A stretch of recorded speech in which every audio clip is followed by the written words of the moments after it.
Scholarship इयत्ता 5वी गणिताचं चौथं प्रकरण आज आपण बघणार आहोत. 1 ते 100 या संख्यांवर आधारित प्रश्न. बघा आपण 1 ते 100 पहिलीपासून शिकत आलोय. 1 ते 100 म्हणजे 1, 2, 100 पर्यंत तुम्ही म्हणताय ते.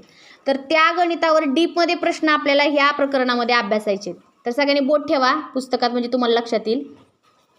जर आपण 1 ते 100 असा जर तक्ता लिहिला तर त्या तक्त्यामध्ये 0 हा अंक 11 वेळा येतो. किती वेळा येतो? 11 वेळा. हे पाठ करायचे बरं का तुम्हाला, ह्याच्यावर पण आधारित प्रश्न असतात. 1 हा अंक 21 वेळा येतो. म्हणा 1 हा अंक 21 वेळा येतो. आणि 2, 3, 4, 5, 6, 7, 8, 9 2 पासून 9 पर्यंतचे सगळे अंक हे 20 वेळा येतात. किती वेळा येतात? 20. म्हणजे 0 हा अंक 11 वेळा, 1 हा अंक 21 वेळा आणि 2 ते 9 हे अंक प्रत्येकी 20 वेळा येतात. आज आपण समजून घेतोय, घरी जाऊन हे पाठांतर करा. आता जर समजा आपण 1 ते 100 नाही लिहिलं पण 10 पासून 99 पर्यंतच्या 2 अंकीच फक्त संख्या लिहिल्या, म्हणजे 10, 11, 12, 13, 14 असं 99 पर्यंत किती अंकी संख्या लिहिल्या? 2 अंकी संख्या लिहिल्या. तर त्या 2 अंकी संख्यांमध्ये 0 हा अंक 9 वेळा येतो. किती वेळा? हे पाठ करायचे. पाठ केल्याशिवाय पर्यायच नाही तुम्हाला. 1 पासून 9 पर्यंतचे अंक म्हणजे 1, 2, 3, 4, 5, 6, 7, 8, 9 हे जे अंक आहेत ते प्रत्येकी 19 वेळा येतात. किती वेळा? आता 0 हा अंक 9 वेळा म्हणजे कसा मोजणार आहे तुम्ही? 10 पासून 99 पर्यंतच्या संख्या मोजल्या. समजा तिथं 10 पासून तिथं बघा बरं त्या तक्त्यावर 10 ते 99 कुठं आलाय 0 अंक बघा बरं. प्रत्येक ह्याच्यामध्ये 10 मध्ये, 20 मध्ये, 30 मध्ये आलाय का? आणि कुठं आलाय? नाही 10 ते 99 म्हणले आपण. मग 10 ते 99 मध्ये बघा ना कुठं आलाय 0 अंक. 10 ते 90 एवढंच मोजावं लागेल ना. मग इथं बरोबर दिले ना की 10 ते 99 पर्यंतचे जर आपण अंक लिहिले तर 0 हा अंक फक्त 9 वेळा येतो. किती वेळा येतो? 9 वेळा येतो. आता पुढे बघा, जर आपण 1 ते 100 पर्यंतच्या संख्या लिहिल्या म्हणजे आता तिथं तक्त्यावर 1 ते 100 पर्यंतच्या संख्या लिहिल्या तर त्यातील 1 अंकी एकूण 9 संख्या आहेत. 1 अंकी किती? म्हणजे 1, 2, 3, 4, 5, 6, 7, 8, 9 ह्या 1 अंकी किती झाल्या? 9. त्यातील 2 अंकी किती झाल्या? 90. किती झाल्या? म्हणजे 10 पासून 99 पर्यंत 2 अंकी संख्या किती आहेत? 90 आहेत. आणि 3 अंकी संख्या किती आहेत? 1 ते 100 मध्ये 3 अंकी संख्या एकच आहे. कुठली? 100. ही एकदम प्राथमिक माहिती आहे बरं का बाळांनो. ही सगळी काय आहे? प्राथमिक माहिती आहे. ही तुम्हाला माहीत पाहिजे. आता चौथा मुद्दा ह्याच्यामध्ये काय दिलाय बघा. 1 ते 100 या संख्यांमध्ये एकक स्थानी 0 असलेल्या एकूण 10 संख्या आहेत. म्हणजे ज्या संख्येच्या एककाच्या घरामध्ये 0 आहेत अशा किती संख्या आहेत? फक्त 10 आहेत. कुठल्या आहेत मग? 10, 20, 30, 40, 50, 60, 70, 80, 90 आणि म्हणजे किती झाल्या संख्या?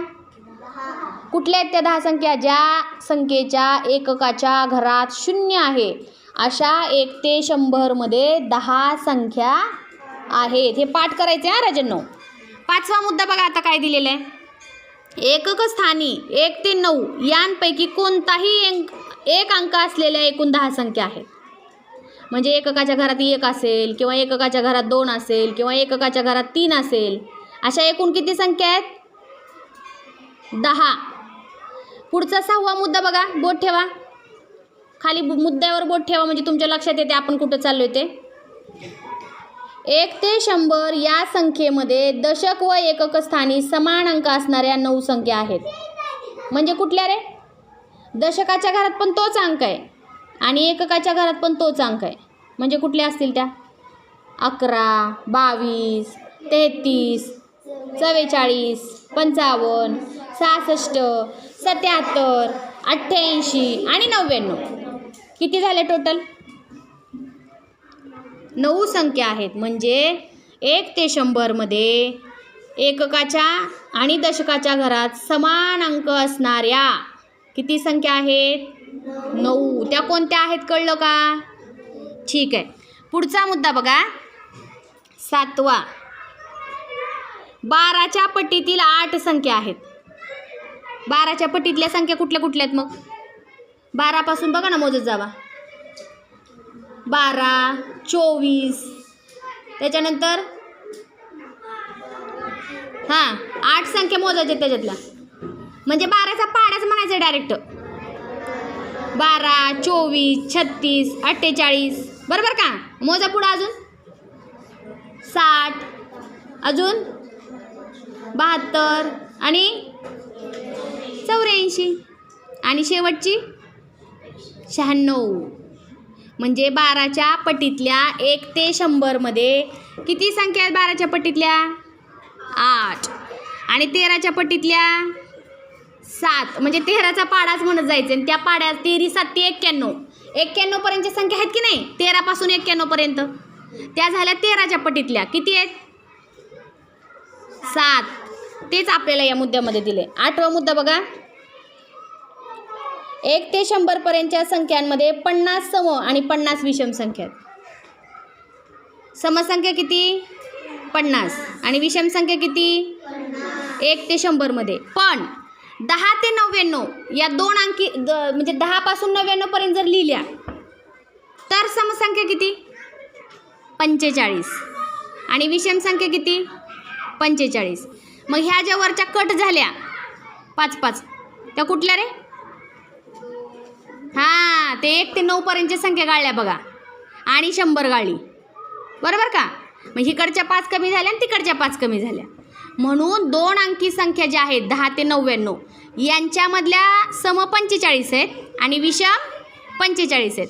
पण 1 ते 100 मध्ये जर आपण विचार केला तर 50 समसंख्या आहेत आणि 50 विषम संख्या आहेत. समजला हा धडा? अत्यंत महत्त्वाचा, प्राथमिक सगळ्यांना माहिती पाहिजे असा धडा आहे 1 ते 100 या संख्यांवर आधारित प्रश्न. तर तुम्ही याच्यावरचा जो स्वाध्याय आहे ना तो तुम्ही घरी सोडून आणाल का? ठीक आहे.